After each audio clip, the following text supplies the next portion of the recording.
Welcome to the video, guys. We're going to be discussing some Dead or Alive 5 last round stuff. As you can see, Excalibur Blades put out a new tier list so you guys can see who it is. We got Excalibur Blades here. Shout outs to him. Go over a little bit of his accomplishments in the game after this so that you guys know that he knows what he's talking about. That's very important. So I've seen a lot of people with no accomplishments that have never traveled for the game, that have never placed in a tournament, that don't know what they're talking about, try to talk about stuff when it comes to Dead or Alive. And it's cool to see somebody that actually knows what they're doing and has accolades. These are the type of people that should be able to speak on stuff like this. I'm not discrediting anybody's opinion or anything like that. However, you have to understand what makes them busted. And the reason why it's different, Dead or Alive is not the type of game like Tekken, for example. You got characters like Dragunov that are just really strong with certain stuff. Like grapple game, you have to be able to break 1-2 and 1+2 throws. You've got, you know, really strong plus frames on block, really strong plus frames on hit, really good lows. Situations and stuff where you can see, alright, well, this character's clearly broken or busted because of this. I mean, it's not even really up for debate.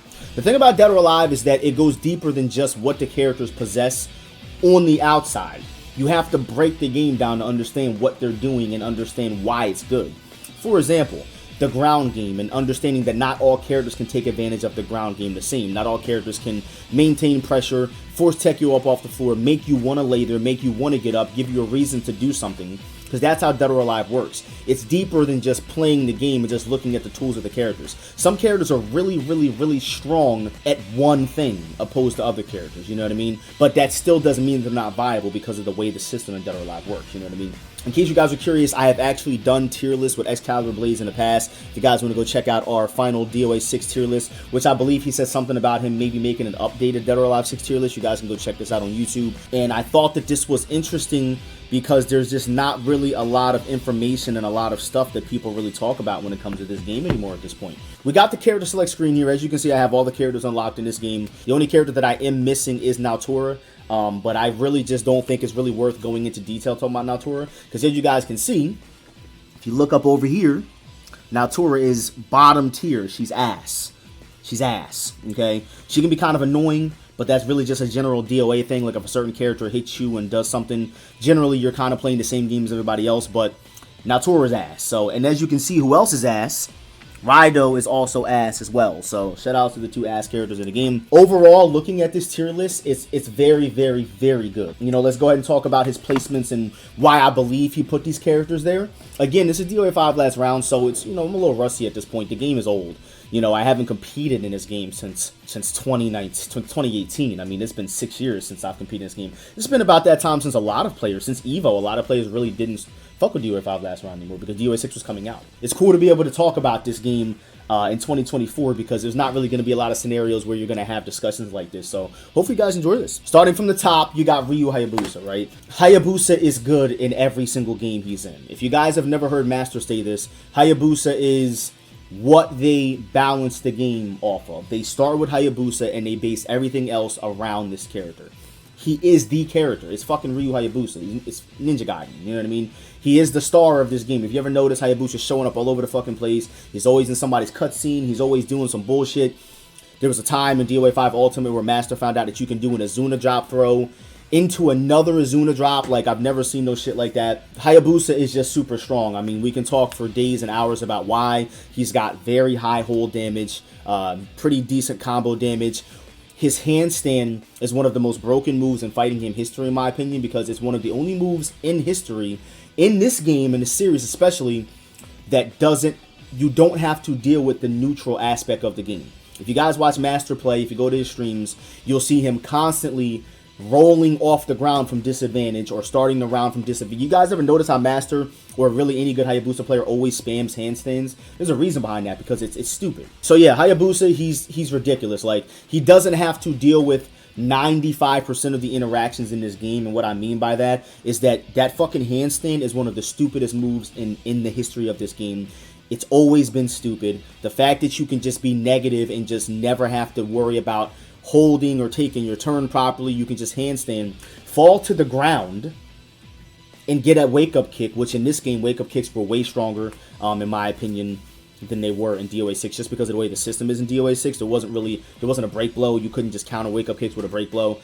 So Yeah, Hayabusa is really strong. I mean, he's very, very good. Not to mention, he's also a grappler. He has faster throws than most characters in the cast, while he's also doing strike speed shit. You know what I mean? Like, he's got a 10-frame jab. That's crazy that he's got a 10-frame jab and he's a grappler. And he's got all that other shit. Like, they made Hayabusa like this on purpose. He's going to be ridiculous. He's always been ridiculous. The worst version of Hayabusa's lifespan, in my opinion, was DOA5 Ultimate for some time. But he was still really strong. Definitely struggled, but he was still really strong. So Hayabusa's stupid. Genfu, I mean, like, anybody who's played DOA and they know anything about Genfu, you're going to know that because of the way he's designed and the way they put him in the game and the way his tools work, he's always been the same thing as Hayabusa. As far as, you know, just being super strong, Hayabusa is definitely different because he's one of the characters that has always really changed from game to game, in my opinion. Like, Hayabusa not being a grappler in the past and now being a grappler, that's huge. I mean, they did that with Hinoka as well, but making a character no longer just a strike-based character and making him a grappler out of nowhere is nasty work. So, yeah, Hayabusa has changed a lot, but he's also kind of been the same as far as strength. Genfu has not changed really at all. His combos have kind of always been the same. His speeds have always been the same. 11-frame mid as a male, which, as you guys know, in DOA, there's not a lot of male characters with 11-frame mid. You got Zack, Genfu, and you've got Jan Li. You got 3 male characters, I'm not missing anybody, in this game here, at least, that have 11-frame mids. That's very fast in a game where if you get stunned, you can die. You can potentially lose 50% of your life bar because you got stunned one time. We're talking about a character that also has one of the best high crush mids in the game with down forward punch. It's super strong, and the fact that he has multiple avenues to be able to stun you and leave you in a stun that you can't do anything out of. He's got the air grab that he can grab you, the gentleman catch, guaranteed kick afterwards where he's plus frames and you have to guess again. Down back punch being safe on hit, tracking, and also being a counter hit, really deep stun that you have to guess out of. You got to guess out of, you know what I mean? You've got Hayate, which in my opinion, as a person who has played Hayate and has competed with Hayate against some of the best players in the world, I believe Hayate does belong in S tier in this game. In DOA 6, I don't believe Hayate is an S tier character in my opinion, but I believe in this game he could be S tier. I would not put him in front of Christie. I don't know if this is Excalibur Blade's personal experience because I know he fights Ninth Ward boss a lot, and I don't know how often he's fighting Christie these days, or I know he has fought Ninth Ward boss a lot, which is a very strong Hayate player, but I think that he's basing this probably off of Hayate's back punch. Hayate's back punch in this game is stupid. It's one of the best moves in the game. It's a mid. It's a normal hit lift stun, which is one of the best stuns in the game, meaning that whatever he hits you with next, you have to guess out of. There is no stagger escaping. It tracks, okay, and it also has follow-ups. So it's just got really, really, really stupid properties, you know what I'm saying? It's a really good move, and it high crushes. I don't know if I mentioned that. It's like the perfect move. The only takeaway from the move that makes it negative is that it's not super fast. I want to say it might be like 17 or 18 frames. I could be wrong. It's been a while since I've looked at the data for this game, but it's not the fastest move in the game. Like, you can contest it very easily. The only problem is he has a 10-frame jab, so you can't just run him over. He's got the 10-frame jab, 12-frame mid, and then on top of it, he has this really, really, really strong back punch. So Hayate definitely can be an S tier, but I just don't really see how he's above Christie. Christie is out of pocket in this fucking game. So talking about Christie, as you can see, she's number 4. Christie is one of the fastest characters in the game, arguably. 11-frame mid, 9-frame jab. Very good crushing abilities, very good tracking abilities.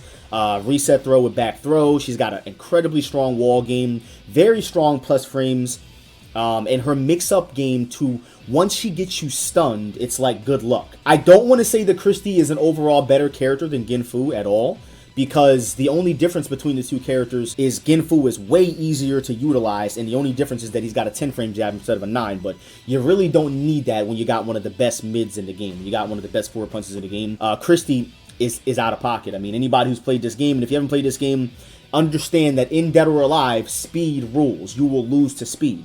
If you're playing a character like Tina, and you're not exceptional at holding, if your holding is not perfect, how are you going to beat a character that's going to beat you to every single punch? We're talking about a game that's based on counter hit stuns here.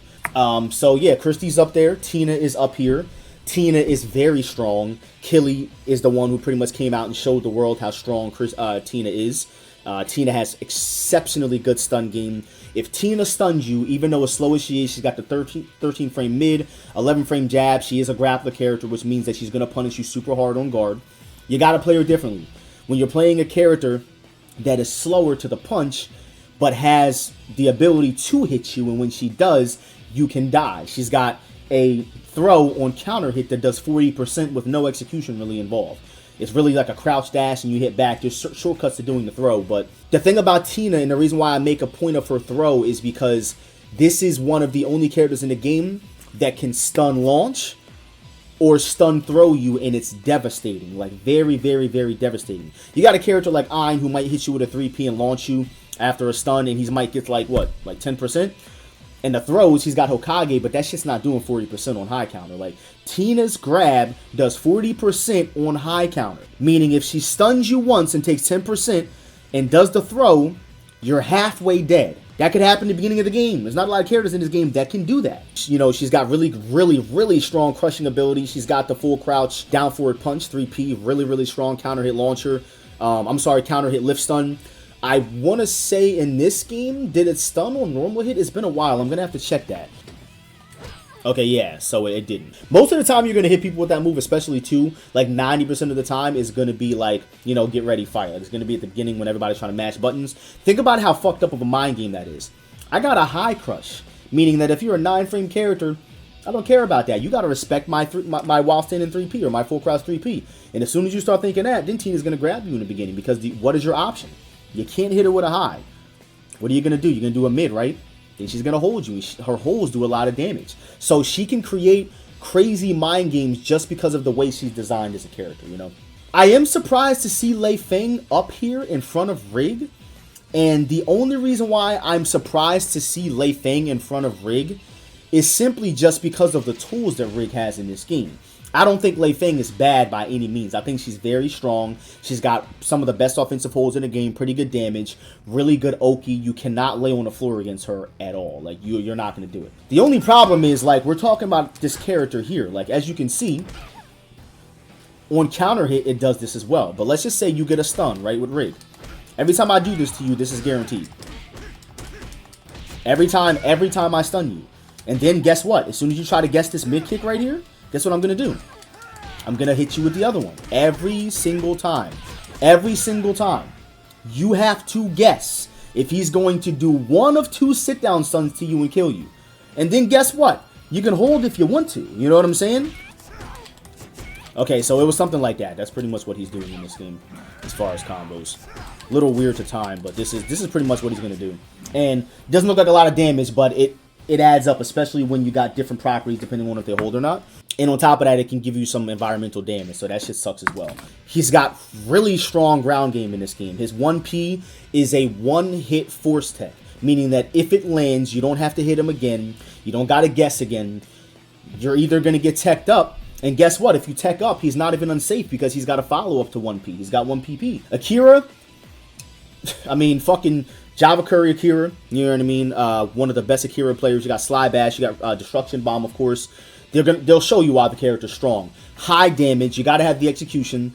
In my opinion, though, execution is not an excuse for a character to be busted. If you're busted, you're busted. Go learn the fucking execution. It's not impossible. If people are doing it, it means you can do it. You got people that down forward 2 perfect electric 85% of the time attacking. I don't know how they're doing it. Couldn't be me, but that's not an excuse. Just because something's hard to do doesn't mean it's not stupid. Doesn't mean that it matters, you know. He's got a guard break that you can't block. You'll die for it.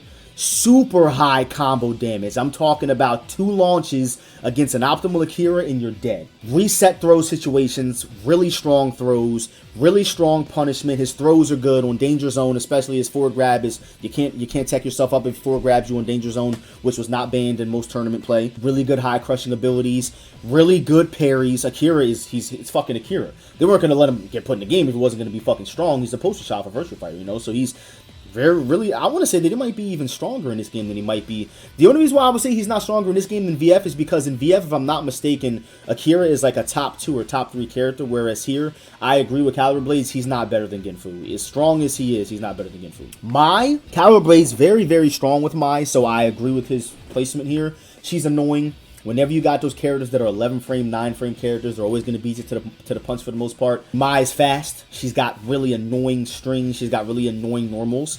Her forward kick, that's probably why he put her here. It has some of the most ridiculous properties on a move I have ever seen. It's got some of the craziest evasive properties. You can do like forward punch and do forward kick. The forward kick, the problem with her forward kick is that she jacks herself back when she does it. She like powers up backwards and kicks you in the fucking chest. The forward kick alone, I'm telling you guys, I know it doesn't seem like much, but the forward kick alone is strong. It's fucking obnoxious, actually. It's obnoxious. Next, we have Phase 4, another 11-frame character, 9-frame character. She's fast, super hard to hold. She can mix you the fuck up anytime she wants to. Pretty good Oki off the ground. You know, she's a Kasumi clone, but in my opinion, in this game specifically, she's much stronger than Kasumi, which I think that he probably put Kasumi... Yep, Kasumi's below Phase in this game. Yeah, so I agree with that. I think the Phase is a stronger character. It's way more devastating to get caught holding against Phase 4 in this game than Kasumi. I would say that maybe after the fucking jumping 2P nerf in DOA6 that Kasumi definitely overtook Phase 4 in that game. But in this game, Phase 4 was a stronger character. Elliot, you got Elliot up here. Caliber Blaze being probably the best Elliot player of all time. I'm going to tell you guys right now, I mean, it's not going to seem like much. Again, like I'm telling you guys, some of the stuff in this game that was strong, it doesn't seem like much. It doesn't seem devastating. Elliot has notoriously had bad tracking, even though he does have some tracking abilities. It's not the strongest. However, I think Elliot makes up for his weak tracking with strikes with his throws, because Elliot's throw is so fucking annoying to get hit by in this game.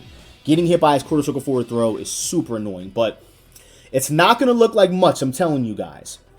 But if you get hit by this move, you have to guess. It doesn't look like much. The reason being is because of the follow-up being a mid. If this was a low-high, it wouldn't matter as much as it being a low-mid. And the reason why is because if this connects, especially in this game where there's no break hold, what are you going to do? What are you going to do? You got to hold that or you're going to get lost. Do you want to get lost every time you get hit by an unreactable low? I don't. I don't want to get fucking launched, so I'm going to hold. But what's going to happen as soon as I do that shit? The down H plus K in general, that notation for that move is down H plus K or free plus K, whatever you want to call it. It's strong. There's not a lot of moves in the game that do this. You know what I'm saying?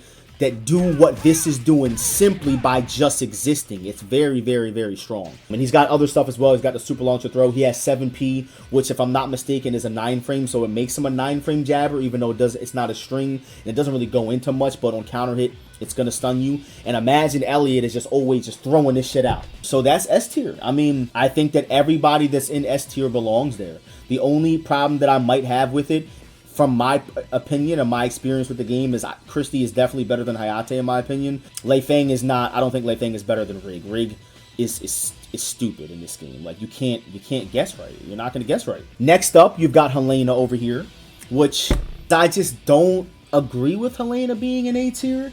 But again, this is Excalibur Blaze's tier list, and he's one of the best Helena players of all time. So he knows the ins and outs of the character way better than I do from like a matchup experience. I don't play Helena. However, I know some of the matchup, obviously, from playing against her for fucking years and everybody using this bitch. But I just don't see how Helena is an A tier. I don't see how she's not right next to Elliot at the very least. She's got 3-3P. I mean, 3-3P is one of the best mids in the game. I don't particularly agree with Helena being in A tier. I think that she's definitely an S tier character, especially if you're going to go out of your way to put like Hayate and Mai in S tier.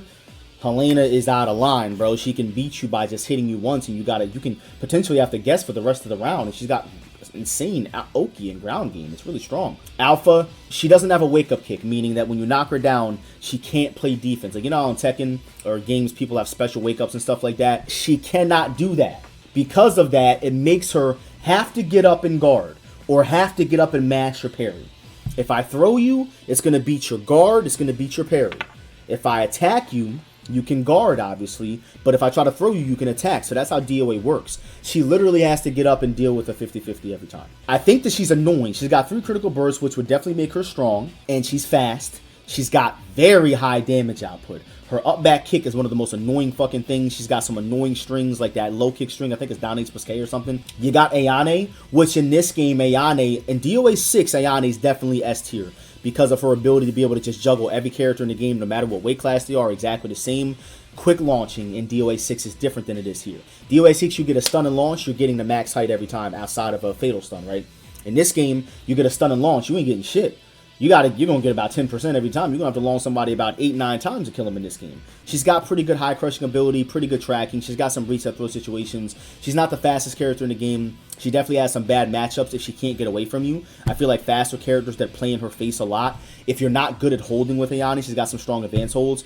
But I think that she's a very strong, overall, very, very balanced character, so I agree with her being an A tier. She has the ability to play a very strong keep out, really good mid-screen game, and she has the ability to play up close as well because she's not, detrimentally slow. Next up, he put Sarah Bryant from Virtua Fighter. Sarah's very strong. I don't think she's S tier. I agree that she's not on the tier with anybody else up there.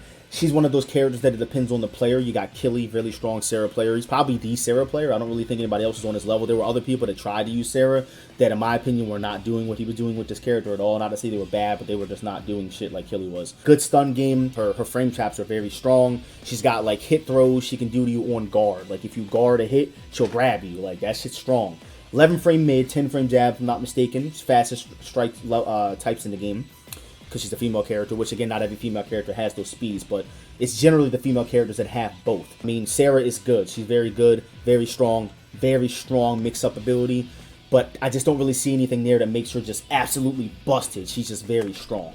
Like, she doesn't have, like, a Hayate back punch that just beats everything. She doesn't have, like, annoying Christie speed and annoying Christie, I really don't want to hold against this character either against the wall type stuff, This is the thing about A tier guys, especially in fighting, Dead or Alive or any other fighting game. Anyone who's in, like, the upper part of A tier could potentially be at the bottom of S tier, Sarah could be an S tier character at the very bottom. Helena could be as well. You got Jackie. I think Jackie is very underexplored. Hoodless will beat your fucking ass with him and show you why that character is really frustrating to fight. So after Sarah, we've got Pai Chan, another very fast character, very strong striking character. She's got a 9 and an 11 frame, if I'm not mistaken. Could be wrong, but I'm pretty sure. I know she's got an 11 frame mid, and I'm pretty sure she got a 9 frame jab. A lot of guaranteed situations, a lot of really strong reset situations.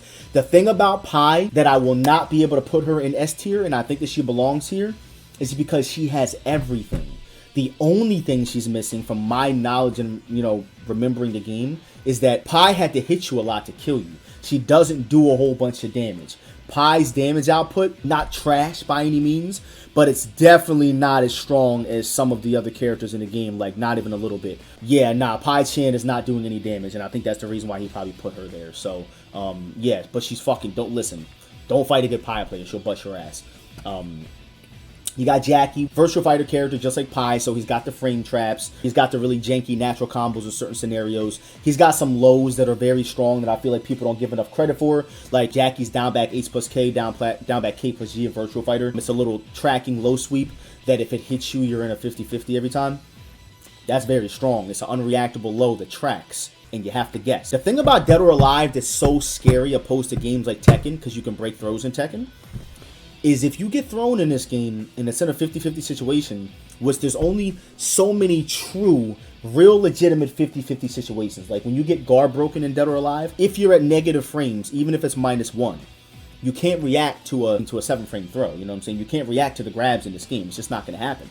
So if I hit you with a low that's +5 or +4 and hit, well, you're going to react to my 7-frame throw? It's not going to happen. You're going to anticipate the throw. So what am I going to do? I'm going to pop you in the fucking mouth. I'm going to reset the stun again.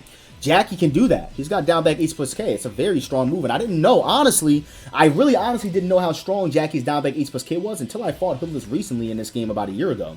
Move is fucking obnoxious, man. Jackie's combo damage is strong. If you can get them flash sword kicks down consistently in his juggles, he's gonna hurt, man. Jackie does some fucking damage for sure. You've got Kasumi up here.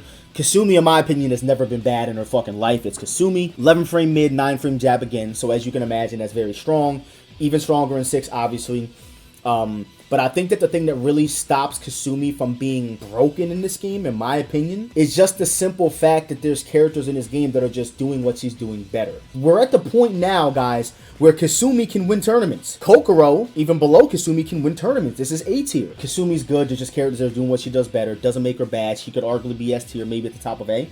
But she's just not up there with those other characters. Rig, fucking Akira, they're just wild up there, you know? Kokoro, you kind of got to work for everything that you get with her in this game. Doesn't mean she's weak. She's right here in A tier, right next to Kasumi, right next to Jackie. But you had to work with her. You definitely had to be a solid Kokoro player. She was not busted by any means. She was very good, though, you know? She wasn't super fast. She didn't have the 11 frame mid or the 9 frame jab. However, she made up for it in everything else. She had good damage potential, really good Oki. I remember there was a guy named Artemis. He was fucking obnoxious with this character, man. That motherfucker was good. Killy was good with Kokoro. Blackberry at the time when he was a Kokoro player, he was very, very good with Kokoro. She's good. And I remember when the game first came out, people were saying she might have been S tier because when the game first came out, people didn't really understand how to deal with her. She was a little different than she was in DOA4. You got Rachel over here, which I agree with this. I would even go as far as maybe saying she could be below some of these other characters. I don't by any means think that Rachel's bad. I think that she is probably on par with how good she is in 6. Like she's not busted.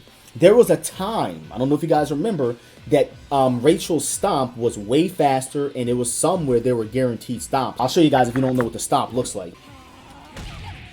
So I remember I came up with this tech, and everybody did not know how to get out of it at the time. It's not guaranteed. You can definitely escape that, but I remember I came out with this tech, and people were like, holy shit, that's really strong.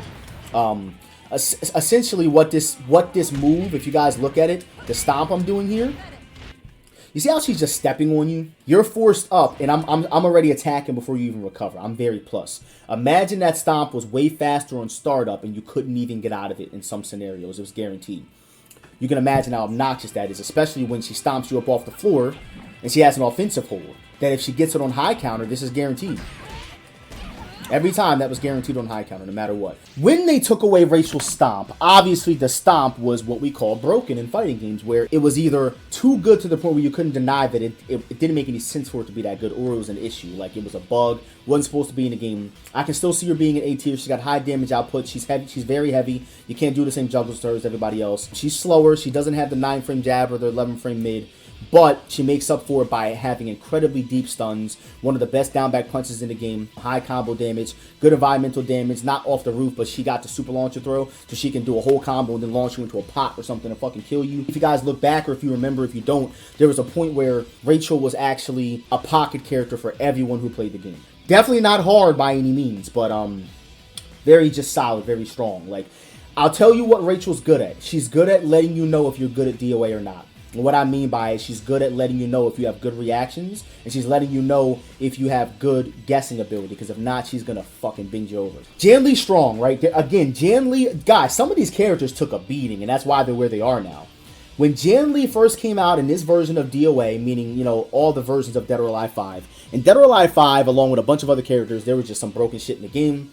Critical Burst was something that Team Ninja was experimenting with and something new, so they really didn't know how to balance it, in my opinion, at the very start, because there were just so many stupid guaranteed broken Critical Burst situations. I think Jan Lee's good. He's one of the only male characters in the franchise, again, that has an 11-frame mid. He's got the 10-frame jab, but he is obnoxious to fight. But outside of him being obnoxious to fight, I don't think that he's broken. He's got Dragon Gunner, which... Say what you want about Dragon Gunner, it hits everybody. People want to say, oh, I'm reacting to Dragon Gunner 24/7, blah, blah, bro. Get the fuck out of here. I've seen people, top-level players, get Dragon Gunnered offline on normal. Not counter, where you couldn't do anything about it because you were in animation. You're standing there and you're getting Dragon Gunnered. It's strong. It's just not broken. You can definitely react to it easier offline than online. Fighting a Jan Lee in anything less than a perfect connection, even then, was hard, because Dragon Gunner is super strong online. Jan Lee's a good online character. He's good, 11-frame mid, but I just think that the problem with him is just that outside of him just being super, super, super strong, just like a well-rounded character, I can't see him being broken because he doesn't have any broken or really busted stuff. So after that, we have Zach, which Zach is in a good place. There was a while there where people consider Zach to be B tier. I'm happy to see him in A tier. There's a lot of stuff about Zach that I feel like goes unrecognized because of, you have to look at it, guys. I mean, how many Zach players do you guys know on one hand? But he's strong. He's strong in my opinion. He's got good movement. This grab right here, it doesn't look like much, but guess what? This is guaranteed every time. Every time. It doesn't look like much. But do you guys know how annoying that is in a game like DOA? Where that stuns on normal hit? It's a fucking, it's a crazy mix-up to be in, you know? This right here, one more hit, you're at the threshold, you know what I'm saying? That's if you press a button and don't want to get reset again. Or you can just do this one. That's 50% on normal hit. And think about it, if you know he's got these guaranteed highs, right? You can't hold him. You can't counter him. What am I going to keep doing? I'm going to start doing shit like this. This is some fucked up shit, I'm telling you guys. Yo, if you fight Hoodless, you know how hard it is to stop him from doing this shit to you? Not to mention, you got to get up. If you don't get up against Zac in this game, that's guaranteed every time. You have to get up. You got to get up. And really good Zac players like Gahakball and Hoodless, those are the only two I really knew about. They weren't reacting to this. They were going like this. You see how you can delay this kick? They were literally knocking you down and reacting to whether, like this. They were delaying it to make sure that they stuck you to the ground. Because if not, they were doing this shit here. You know what I'm saying? They were doing other stuff like this. See what I mean? He's got other options that are not just the ground sticking fucking floor force tech, you know? So, nah, man, Zac is wild. And, bro, the mix-up potential that this character has, is insane. So, yeah, Zac is good. Zac is strong. He's in the right place, in my opinion. He's right there. I'd even argue and say that maybe he could be better than Jan Lee in this game. You got Hitomi. I think Hitomi's good. To have Hitomi above Bayman and Mila, I don't know about that. And that, again, Caliber Blades has his reasoning. He's a better player than I am. He's very good. He's won fucking majors. At this point, we're at the point where now this is up for speculation, kind of, in a way. The only two characters that I think are just not up for speculation are these two right here. Mila and Bayman. I don't agree that they belong in this tier, and I definitely don't think that they're worse than Momiji and Mila, Hitomi by any means at all. Yeah, so you got Hitomi. You know, what is Hitomi doing? She's got a good reset throw. You know what I'm saying? Of course, she doesn't get anything crazy guaranteed from it. She's got a reset throw. She doesn't get the guarantees like Zac with the guaranteed jabs. You know, she's got a pretty good stun game. If you stagger escape her low sweeps, you can actually leave her at negative frames, meaning that she's going to hit you with a low and you can hit her afterwards. And not to say everybody would do that, but a lot of high-level players, even myself, I started stagger escaping the low sweeps on hit, on reaction, and leaving her negative, and it really fucked her up a little bit. Annoying online, annoying stringy-ass character that can string you up and just be annoying, but I don't, outside of just being an annoying character, I think she's really, really online, meaning that I don't think that she's super strong offline. I think that she's even easier to fight offline, and there have never really been any Hitomi players other than Tani and Jay Gonzalez and Hoodless that were really showcasing the character. And even Tani, I didn't think that he was really doing anything ridiculous with Hitomi. I think that he was just very strong at the game. I don't agree with Hitomi being here. Again, maybe Caliber Blades can elaborate on this if you watch the video or react to whatever. There was a time, guys, where I don't know if y'all remembered where Momiji came out. They weren't thinking that shit through at all. Momiji's forward punch kick used to be one of the most ugly, obnoxious fucking moves in the game to get hit by. So you see how if I do forward punch kick as launching, you see how I'm doing forward punch kick and it's launching? Essentially what would happen before is if I did this on counter hit. Like, I'll show you what it does on counter hit now. See how it launches on counter hit? Before it used to stun. Now I know it doesn't look like that's better. It looks like, yeah, but it's getting a launch. Yeah, but what are you doing off that? What are you doing off this? That means you have to commit and react to whether this is going to hit on counter hit or not. And that's all you get. Do you guys know how annoying it was to get hit by this all the time? So this is what it used to do before they nerfed it. It used to do that on counter hit even if the mid punch landed. 12 frame startup. The kick was holdable, but it was very hard to hold. And nobody liked fighting this character because of that. They completely nerfed that. And in my opinion, that completely changed the whole dynamic of the character. Which is why I'm surprised to see Momiji up in A tier, because I think Momiji's good. The thing about Momiji is that at a basic fundamental level, which I think that a lot of people have failed to do that in DOA, to showcase how strong a character is just by playing them fundamentally. Look at guys like Hoodless that play Momiji with his playstyle, very defensive, very patient, very whip punishy, you know what I'm saying? Playing the spacing game super strong. She's very good in that aspect. She's like a perfect character. Her H plus K is 12 frames if I'm not mistaken. It's a high, but it stuns on counter hit, gives you plus frames on normal hit if I'm not mistaken. It's hard to deal with because of the hitbox on it. It's going to hit you from across the fucking map. Really good keep out, and then if you start trying to do dumb shit like trying to run up and hold it, she's got other shit for you.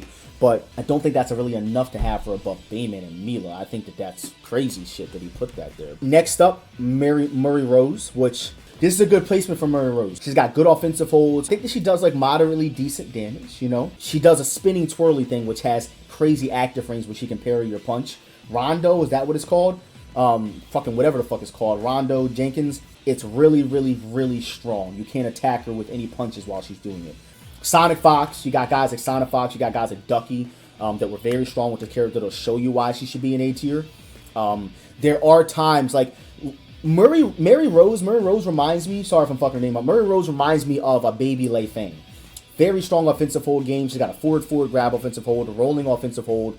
She's not that fast. I think that if she had the 11 frame mid and the 9 frame jab like some of the other female characters, it would have skyrocketed her up. I think that's the only thing that holds her back for sure. Lisa is really good in 6 in my opinion. Really good in 6. But in this game, she's strong, but in A tier is good too, but I think that this is exactly where she belongs. Strong back turn game. She's got 7K, which is fucking annoying. Is it 7K or is it 7 ace plus K? I forget. It's that little fucking spinning kick. Oh, I hate that fucking move. I know it's not that great on guard, but man, that shit's annoying to get hit by. It's a really good crush. It's really fast on startup. Throw damage. She's got the fucking the full circle throw that you have to do with her. She's not that fast. You know, she doesn't have a 9 frame jab, 11 frame mid, but she's got other stuff. She's got strong offensive hold. She can run off the corners of the ring and jump on you and shit. She's got a good ground game in this game. Really, really good ground game in this game, believe it or not. She can actually knock you down in certain scenarios. And if she hits you with 1K, if I'm not mistaken, in this game, it forces you up in one hit. We're getting to the point now, because she's closer to the bottom of B, to the top of B, which I agree with that. Then you got Neo Tengu. The thing that made a lot of these characters way stronger in 6 than they were in 5, in my opinion, is the game changing to the point where the stun launch became so much more important to do. It became so much stronger, rather. In DOA 6, if Neo Tengu stuns you with any of the following stuff, forward punch, P plus K. Neo Tengu's P plus K is notoriously one of the most annoying moves in the world because it seems like it's always fucking hitting you. You can't punish it. You will by luck. Good luck. Anyone who's anyone and you've been in my scenario and you tried to grab that move, you know what it feels like and what's going to happen if you try. Especially online, she's going to do it again. Outside of her P plus K, and she's got some pretty deep stuns in this game. She's got the super launcher throw. Because Neo Tengu had to work so hard, in my opinion, once she gets you in the stun, the thing that makes Tengu annoying in 6 is the stun launch. In this game, she can stun launch, but it's not as strong. Like, she's got to play the stun game a little more, and I think that's really where she falls short. Not to mention, outside of the 10 frame P plus K, she's not really that fast, you know? You've got Mila. I just disagree with this, and the reason why I'm going to show you guys some examples of why I disagree with this, again, being somebody who was one of the more well-known Mila players in DOA5, you know, I have a lot of experience with her. And Caliber Blaze is really good with Mila too, and Killy's good with Mila. I'm surprised that he put her down here, but Mila is one of the only characters in this game that can constantly keep pressure on you without really having to risk anything, you know? Like, if I stun you if I launch you, even if I stun launch, like, I can stun launch. Like, you can stun launch, right? You see how that does that right there? You see how that low punch connects and it doesn't let him hit the ground? He can't tech up right there. Same thing here. My controller just gave me the wrong inputs because it's broken. But the point I'm trying to make is that Mila can successfully stop you from playing any kind of ground game 24/7. Every time Mila touches you, it's going into an option select. For those of you guys who know what an option select is, it's where I'm doing an offensive option, or it could be a defensive option. But in this scenario, I'm doing an offensive option that's allowing me to always keep my advantage. I'm not taking any risks. Either it's going to keep me safe, or it's going to keep me plus and keep me in the fight. See that? You see how he teched up? I'm able to keep my advantage in that scenario, and he's got to keep guessing. He's got to keep guessing over and over again. You know what I'm saying? And she had an unholdable with this. That was unholdable. And this on the wall is an option select. So not only am I option selecting your face off out in the open, even in the corner. That's an option select. If he lays there, I'm getting the ground for it. I'm going to break his fucking body in half, you know? You get up, I'm going to keep the advantage and either grab or stun you. It's very strong. I'm telling you guys, set play. Very, very, very strong set play. Very similar to Tina. Tina, very strong set play. Mila, very strong set play. Mila doesn't have the 9 frame jab and the 11 frame mid, but she really doesn't need it because of how good her forward throw is. Her down punch is +1. When you have characters that can make up for their regular attack speeds, like their standing attack speeds not being as fast as Kasumi or whatever, you got characters that have +1 on hit down punches, which in DOA, a lot of the time people are not blocking their legs a lot. You know what I'm saying? Like, they're going to get hit by a lot of lows because Tekken, guess what? Lows are super plus on block, and sometimes they launch you, right? They do fucked up shit. In this game, you don't really have that, so there's not really a huge incentive on ducking unless you're trying to avoid a throw or get away from a couple of select scenarios in the game. There's not a bunch like Tekken where you gotta duck, you know? Can't break throws in this game. That's why you're gonna see a lot of people ducking. It's not really gonna be the duck a down punch. So what's that mean? My down punch is gonna hit a lot. Mila had a 12 frame mid. So that means my mid became 11 frames. I'm still going to lose out to Ginfu because in this game, if your attacks are the same speed, depending on the strength, one will win. If I'm not mistaken, Ginfu's 4 punch is going to beat mine and so is Zack's. But anyone else who's not those characters, I'm going to beat you out. You know what I'm saying? She's just very good overall. Like, she's very good overall. She can just keep up the fucking pressure no matter what she's doing. Not to mention, oh my god, I forgot to go over this. Hopefully I can still remember to do it. This was not banned. Not only did Mila have a very good striking game, really good spacing game, you know, she also had an offensive hold that had high crushing properties. If you stun them and time that in a certain way, they're gonna get grabbed up by that, even if they come out of the stun mashing a button. There was let me see if I can remember. The button placement is so weird to do. You have to plink a bunch of buttons. See that right there? It's a glitch, it's a bug. There's a way to cancel that and not get the punches, and you can turn around and get a guaranteed low throw. Imagine just getting offensive hold, which already takes some damage, and just getting put into this fucked up guaranteed glitched ass situation. And it was not even banned. It wasn't even banned. I don't think they even banned it from competitive play. That shit. I think that you can do that, and you can turn around, and you can get the guarantee. That shit's guaranteed. It's guaranteed. Every time. Every fucking time that's guaranteed. You have to plink. So how you do that is, on hit, exactly when the tackle hits, you plink from punch, kick, and then you hit grab at the end, if I'm not mistaken. And she also got another option. There it is. Every time. You can do the kick or the punch. Every time that's guaranteed. So imagine how annoying that is against a Mila player that's good enough to do that to you 24/7. It was cheap, bro. I'm not gonna lie. It's fucking cheap shit. You got Bayman, another character that I don't get how he got here.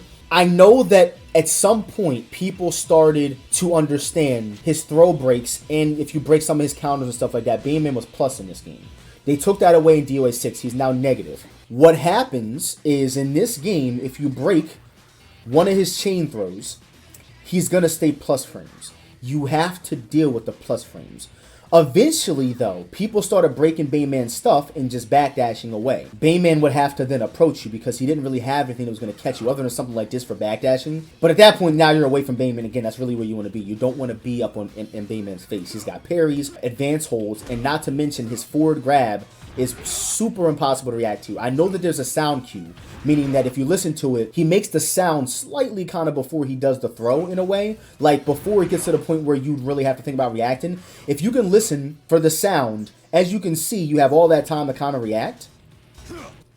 Like you got some time to react, especially if you would whiff that shit. So like people like Ninth Word Boss, I remember he was really good at fighting Bayman at this time. He was really, really good at reacting to people doing Bayman's forward grab because he was listening for the sound cue. Still, it doesn't make it any weaker. You guys gotta understand, this is a 16 frame, if I'm not mistaken, this is a 16 frame fucking forward grab. I don't give a fuck if you're Sonic Fox, if you're fucking Justin Wong, I don't give a fuck who you are. You're not reacting to 16 frames, brother. It's not gonna happen. You can react to the sound cue, maybe, but you're not reacting to a 16 frame animation. So yes, this was hitting people. And while it only does 45 damage, that's gonna add up, especially when you're getting into a situation where now Bayman is above your wake up and he's going to do something like this to you.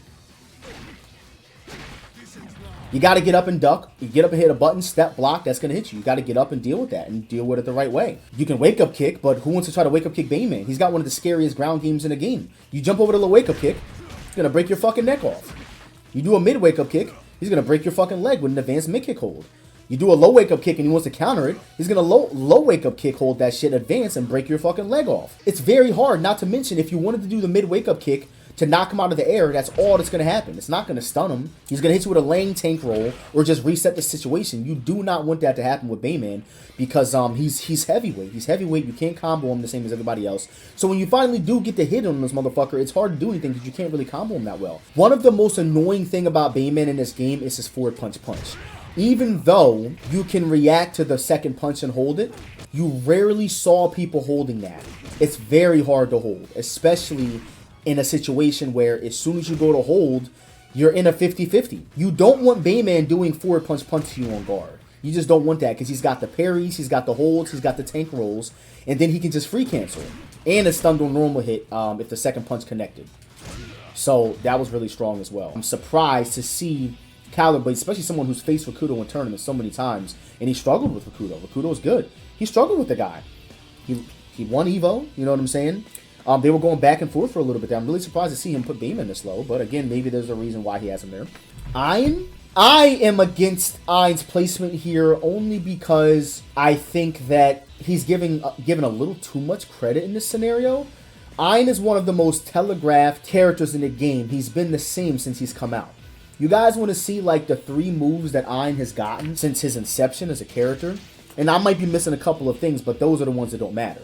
You want to see what Ein has gotten since he came out in the 90s? They gave him this. So I don't know what the fuck you're going to do with that. They nerfed this. This is Critical Burst.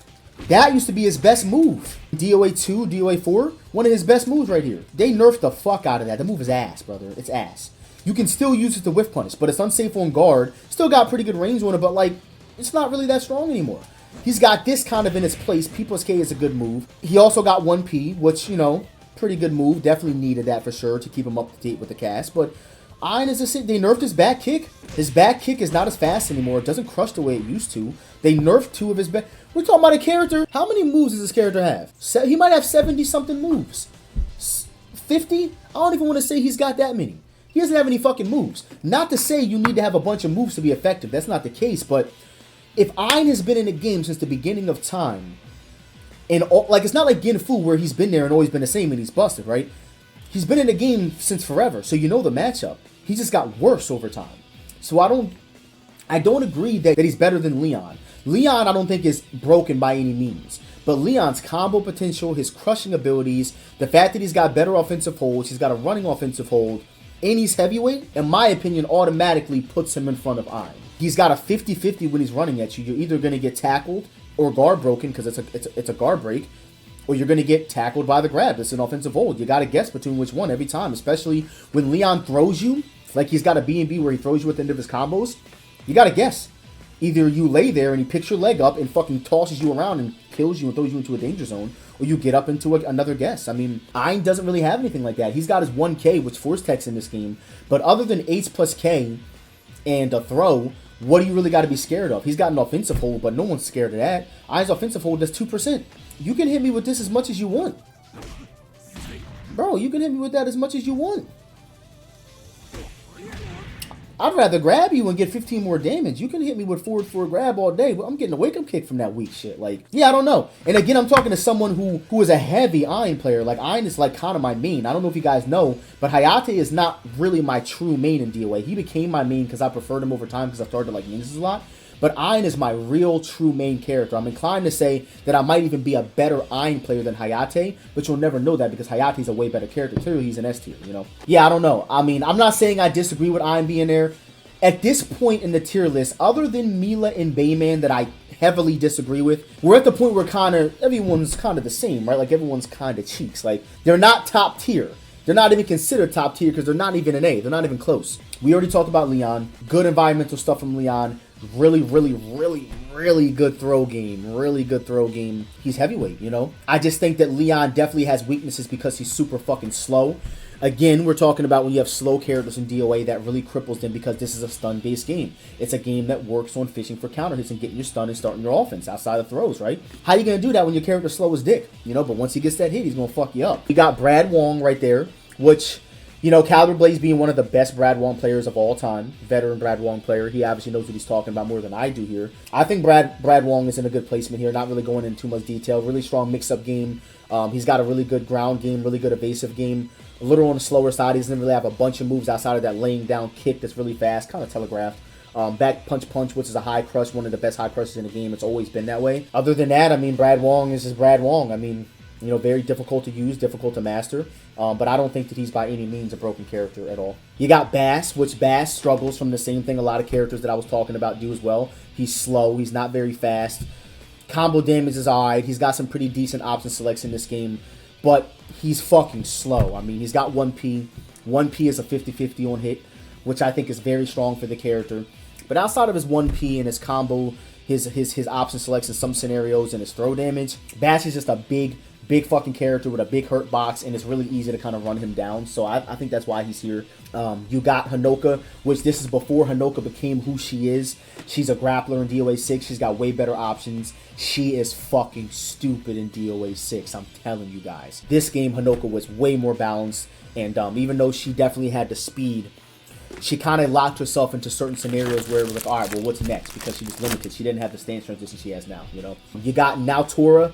Naotora is ass. I mean, we ain't even really got to talk about it. She was never meant to be good. They put her in the game as a fucking parody. From what I understand, Koei Tecmo was pressuring Team Ninja to put a Samurai Warriors character in the game or something like that, and they chose Naotora. Outside of her standing kick, which is a pretty good move, I guess, her quarter circle forward kick is ass. She doesn't really have any super crazy, super strong throws. She's not fast at all. She doesn't have a 9-frame jab. She's never 11-frame mid. I don't think that she's useless as a character at all. Like, I don't think she's useless. It's DOA, so she can't be useless. And Raido's down here too, but he's not useless. But this is just the point where it's like, if you pick these two characters, you want to get fucked. There was no effort put into this, and I've confirmed this with some sources. I'm not going to say any names, but sources told me that this character was a joke, and they didn't have any intention or desire. I mean, her fucking animations look ass. And last but not least, Raido, a character that I actually use, a character that I believe got a little better in DOA6, not a bunch better. DOA6++, which is the modded version of the game, he is miles better. But Raido struggles for some really interesting stuff that you guys might not even believe. Raido actually has one of the worst offensive holds in the game. I'm going to show you guys how annoying it is trying to be a Raido player. Character with no parry, keep in mind. So being negative was not cool with this character. 11-frame jab, 13-frame mid, and then I do an offensive hold to you and you can hit me afterwards? Why the fuck would I even want to do that? They didn't even change that shit in 6. That shit was still like that. So I'm going to set him to recovery, and I want him to do a mid-punch hold. So as you can see, you can already tell I can't hold right there, even if it didn't come out. Bro, how am I negative for it, man? How are you going to reward me by shitting on me? By making my offensive hold -4 on connection. There's something wrong with a character who ideally is an evil fuck who was the boss character in DOA1. And his offensive hold is negative when it connects. Why is the move in the game? Not to mention, if you want to see something else, don't use the offensive hold. You got other cool throws. You know, you can fucking do some Kasumi shit and teleport through him and hurt his life bar. That's fine. Good luck even getting somebody to hold with this character. But to make matters worse, this is the interesting thing. So you guys know the notorious Electric Wind God Fist from Tekken. Shout out to Tekken, right? Really, really cool move. Why would you, and again, I understand it's DOA. It doesn't work the same way as Tekken. But why would you give me a move that's this hard to pull off and make it -6 on guard? I get it, alright? It's for combos. I get it. It's for combos. It's DOA. But brother, why? Why did you do that? The one thing I will say that Raido has working for him is combo damage. This motherfucker right here, yo, he hurts. I'm not gonna lie. I'm not gonna lie. Raido really hurts. He really does. He does have a couple of interesting things. Like he's got a 1P, which as you can see, without stagger escaping, you know, it's +12, but you can't make him negative there anyway. You're gonna have to deal with what he's gonna do afterwards. It's a 50-50, right? They gave him Bass's 1PP, you know? But it's just not enough to save him because, again, he's dealing with the same issues that Bass does. Bass is super slow. You're going to give me an offensive hold on top of me being slow as fuck and make me negative, meaning I can lose the game because I wanted to grab you? That's fucked up, man. You know, I think that Wrbuilds put together a really great tier list. I mean, this is a great tier list. Shout outs to him. You know, this is some good shit. I'm happy we got a chance to talk about this. There's nothing really that I really have any complaints about other than a couple of things on my end, at least just from being a competitive player myself. I definitely went more into depth than I thought I was going to go for sure. But I think that overall, this is a good tier list, and it's cool. We're talking about DOA5 last round has been played competitively in God knows how long, since DOA6 came out pretty much back in 2019, right? So to talk about this game and the competitiveness in 2024 is really cool. It's really awesome. I love Dead or Alive. I love talking about it. That's going to do it for the video, guys. Make sure you guys check it out and leave a comment and a like and a subscribe, and I'll see you guys in the next one. Deuces.